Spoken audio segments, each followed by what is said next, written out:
All right, welcome back, everybody, for another deep dive. Glad to be here. Today, we're going deep into some pretty murky waters, huh? Yeah. We're talking about the diplomacy Okay. early in the Russia-Ukraine conflict. Right.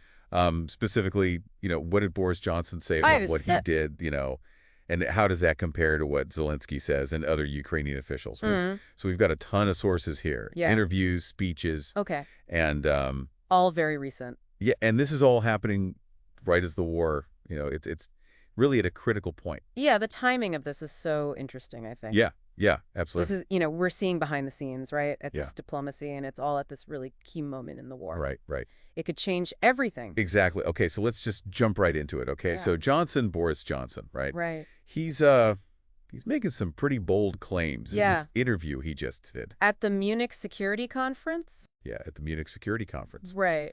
And it's important to remember... I think it's important to keep in mind that he's not prime minister anymore. He's not the leader. Right. This is a former prime minister. Of the UK. Yeah, so it gives him a little more freedom to kind of reflect on his legacy. Yeah. He's basically arguing that the Trump administration, they wanted Europe to, step up. Really take ownership. Yeah, take more responsibility for defending Ukraine. More responsibility than they were taking. That's what he's saying. Right, both financially and militarily. Wow. Yeah. Okay, so he used some pretty strong language. Yeah. To make his point. He did. I mean, he's telling Europe... to man up. Yeah, man up. Yeah. And... make Ukraine an indigestible porcupine. Yeah, give them NATO-grade weapons to make Ukraine an indigestible porcupine. Those are pretty vivid metaphors. That's some pretty colorful language. What do you make of that? Well, I think it's pretty telling, isn't it? Yeah. Like, there's this, he's being very tough. Yeah. Right? And he's trying to show... project an image of strength. Yes, strength and decisiveness. Yeah. But I think maybe he was also... kind of frustrated? Yeah, like, why is Europe being so hesitant? Why aren't they more willing to... to confront Russia head on? Yeah, head on. Okay. That's kind of what I'm getting from it. Yeah. So it's almost like... he's trying to, like, poke them a bit. Put them into action. Put them into action. Yeah. I like that, and so that metaphor... The porcupine metaphor. Yeah, the porcupine. Yeah. I think that's interesting. What do you think? Well, I think it suggests that he thinks that Yeah. even people like Trump, right, ultimately they wanted a strong... An independent Ukraine. An independent Ukraine, yeah. That could stand up to Russia. Right, and resist Russia. Yeah. It pushes back on that narrative that's out there that Trump was... that people were appeasing Russia. That's a really good point. Yeah. Okay, but then we have this claim... a claim. from one of Zelensky's aides. A former aide. A former aide, right? Yeah. He's saying that, like, Johnson pressured Zelensky... to not take the peace deal. to reject the peace deal. To reject this peace deal. Early in 2022, that was almost certain. Yeah, and to just keep fighting. Fighting? How Why do don't we we... make sense of that? Yeah, with him wanting Ukraine to be strong. Yeah, I know. It's so... It's a contradiction, right? It is. It really throws a wrench into that narrative, doesn't it? Yeah, I mean, was he really an ally, or was there something else going on? Was there something else going on? I mean, what were his motivations? Yeah, was he more concerned about how he would be remembered? Like his own legacy? Yeah. Yeah. And this image of strength that he's trying to project. Yeah. And I mean, it seems like... this aide is suggesting that maybe there was a real chance for peace. Early on. Early on. That was missed. That was missed. Yeah. Yeah. Okay, so then... and then you have Zelensky. Yeah, Zelensky, he denies it completely. He denies the claim, yeah. He says, Johnson visited me.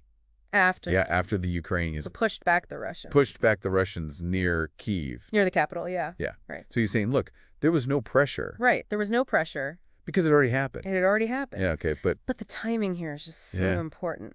Those first few months of the war... nobody knew. Nobody knew how effective Russia would be. Nobody knew anything. People's perceptions were changing so rapidly all the time. Constantly. And once Ukraine showed they could fight back... yeah. It emboldened them. Emboldened them and their Western backers. Yeah. I mean, remember at the time...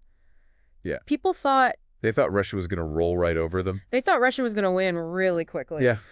And when they didn't... it changed everything. Yeah, it changed the whole story of the war. Okay, now this is interesting. What's that?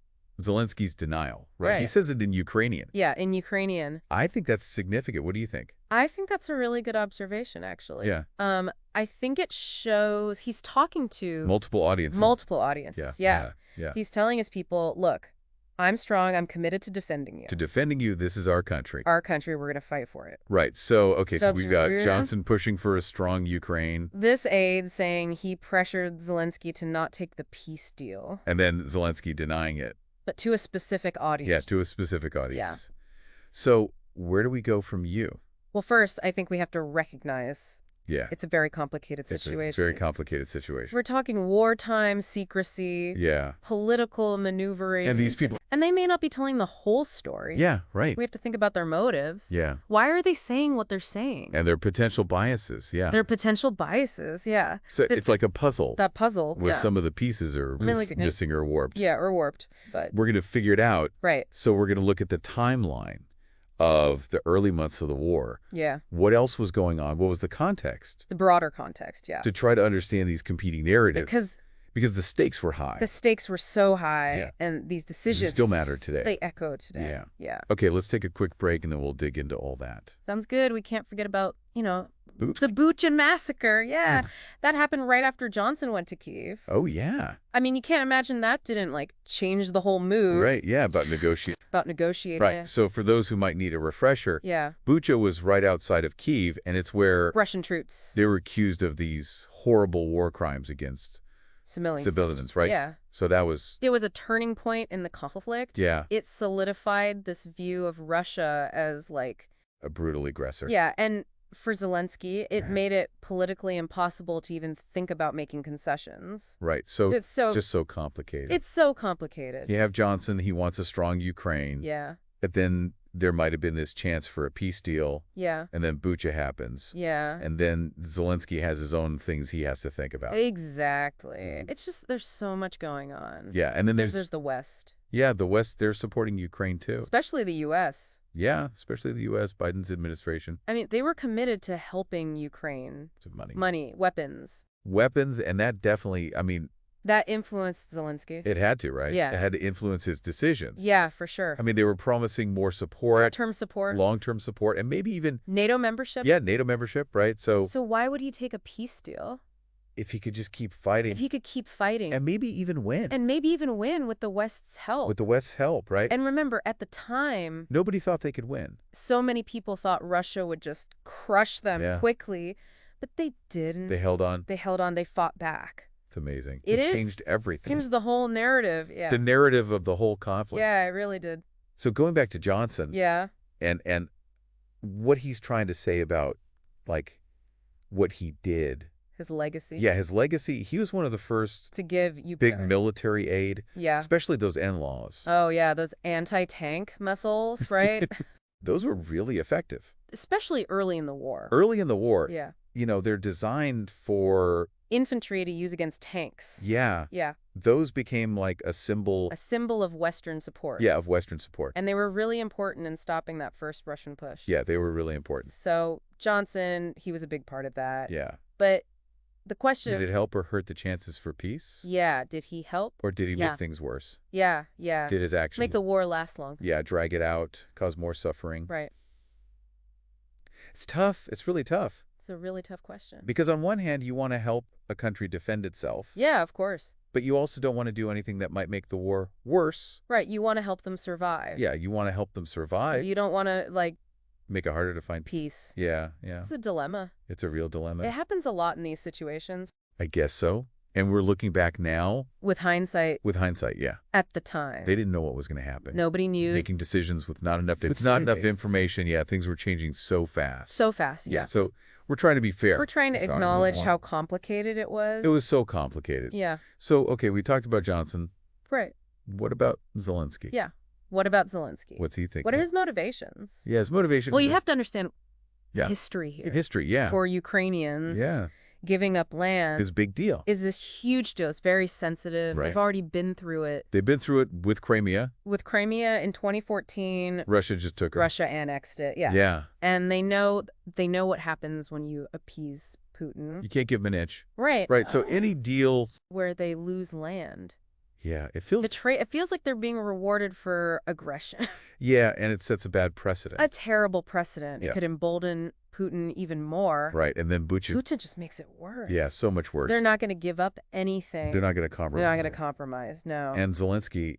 He can't either. He can't either, no. So, okay. Searching for a strong Ukraine. This chance for peace. The horror of it. Zelensky trying to figure out what to do. And all of Ukrainian history and what they've been through. Weighing on them. Yeah, weighing on them is it's just a really complicated picture. Yeah. And that's why we have to look at it from all sides. From all sides, right. We have to involve you, the listener. Yeah, you, the listener. Yeah. Because it's not just history. It's not just the past. It affects today. It affects us today, yeah. And the future. Yeah. So now, let's look at Johnson's legacy. His legacy, yeah. Even with all these conflicting accounts and revisionism. Yeah, historical revisionism. Right. He really does seem committed to Ukraine. Yeah, he was at the Munich Security Conference. Even though he's not prime minister anymore. Right. He doesn't have to be there. He doesn't have to be there. Oh. But he was saying that the West needs to keep supporting Ukraine. Yeah, to keep supporting Ukraine. It seems like he really does care about Ukraine. It wasn't just for show. It wasn't just when he was prime minister. Yeah, and when he was prime minister, he was one of Ukraine's biggest supporters. Yeah, he was. Even when it wasn't popular. Yeah. He condemned Russia immediately. Yeah.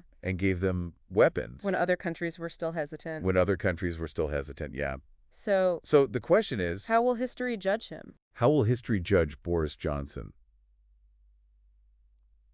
It's a question that's going to be debated for a long time. For a long time, yeah. I mean, there's no easy answer. No. It depends on how the war ends and what Ukrainians think. And what the rest of the world thinks. The rest of the world thinks, yeah. It's complicated. It really is. Did he help Ukraine stand up to Russia? Or did he make them suffer more? By telling them not to take the peace deal? Yeah. It's that dilemma. It's that dilemma again. I don't know. I don't know either. It's probably somewhere in between. Yeah. Like you said, it's not simple. It's so rarely simple. Because in effect, especially in geopolitics, it's all tangled up. Yeah. The only thing's for sure, Johnson's reputation. Yeah. Is tied to Ukraine now. It is. It really is. What happens to Ukraine will determine how he's remembered. Yeah, okay. Which brings us to another big question. What does this whole episode with Johnson and Zelensky and the peace deal? Tell us about the future. The future of Ukraine, the UK. The UK, the West. The West, yeah. What does it tell us? Well, it shows how hard it is. To support a country at war. Yeah. You want to help them. You want to help. But you don't want to make things worse. You don't want to escalate things. Right, and you don't want to make peace harder to achieve. Yeah, it's a balancing act. A delicate balancing act. It really is. And it shows how important it is. To communicate clearly. Yeah. Between allies. Yeah. Everyone needs to be on the same page. On the same page about what they're trying to do. About their goals, yeah. Because if Zelensky was getting mixed messages. Yeah. Or pressured from different sides. That could be a big problem. Yeah. For future cooperation. Yeah. Trust is so important. In these alliances. If someone feels betrayed. Or manipulated. Yeah. That can have consequences. Lasting consequences, yeah. Wow. Okay, we've covered a lot. We have. We looked at this really important time in the conflict. Yeah. What everyone was doing, what they were thinking. Their motivations. The history behind it all. And what it means for the future. Yeah. Yeah. And we talked about how history isn't just facts. It's not just facts, right? It's interpretation and debate. Yeah.